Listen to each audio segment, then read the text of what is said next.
You could actually go look those up on the internet and see that the council did not make any decision about which books belong in the New Testament, nor did Constantine dictate that that be done. Canon comes from the term Canon, which was a measuring stick or a reed. It just refers to a rule or standard by which other things are measured. Now, when we talk about the New Testament canon, we really need to address a popular myth.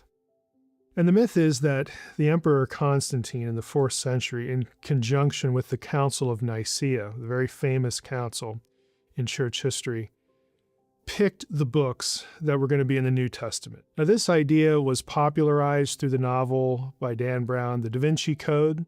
You'll see it picked up on any number of internet sites. And there's just one little problem. It just isn't true. And we know it's not true because we have the decisions that were made at the Council of Nicaea. They were written down, they are codified, they're referred to as the Canons of Nicaea.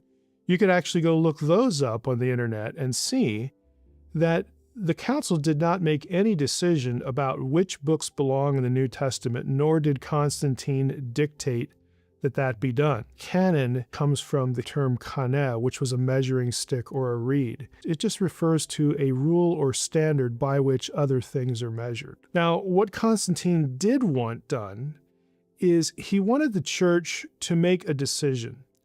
And he sort of forced their hand. What he asked for at Nicaea was 50 copies of the New Testament. He wanted them produced by a certain time so that they could be distributed throughout the empire. If you're, again, a scholar, Christian thinker, and you've been debating which books should be considered canonical and sacred over the last few decades or even a century or so, now you're in a pickle, because now the emperor wants a decision made. He's not dictating what you should do. He's just saying, look, settle it, give us the copies, copy these things out and distribute them through the empire, because this is important. It's important for the churches to know what books they should consider sacred. So he forces the issue. Now, what they decide to do, I think, is kind of smart. It might sound a little weird, a little maybe disturbing. Like, did they really do that? Well, they did it. And what they decided to do, again, I think was the best thing they possibly could have done. Now, there had been a lot of discussion up until the time of Nicaea as to, which books were considered more important than others. And there were actually records, there were opinions, there were lists. And so when Constantine forced this issue on the leadership of the church, they decided to choose those books for canonical status, in other words, to put into this collection that Constantine wanted. Those books that everyone could agree on. Now, scholars refer to this as a minimalist canon.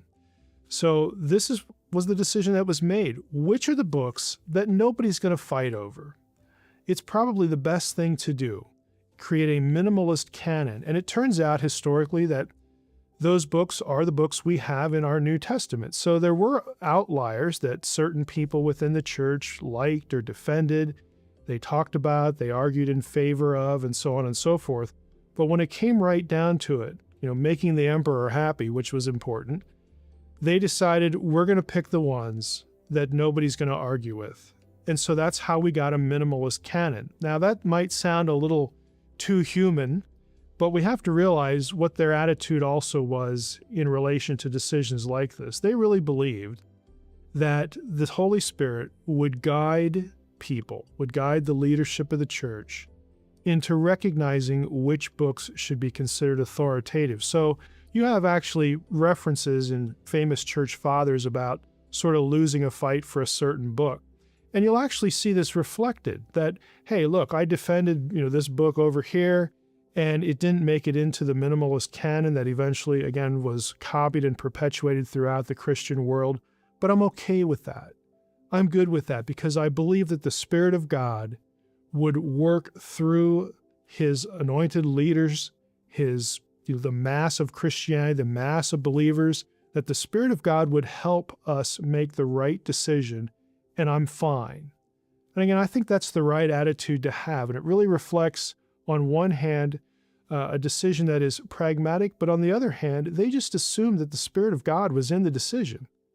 and that settled it, and they were good with it. So I think we need to, again, consider that sort of thing when we talk about the New Testament canon.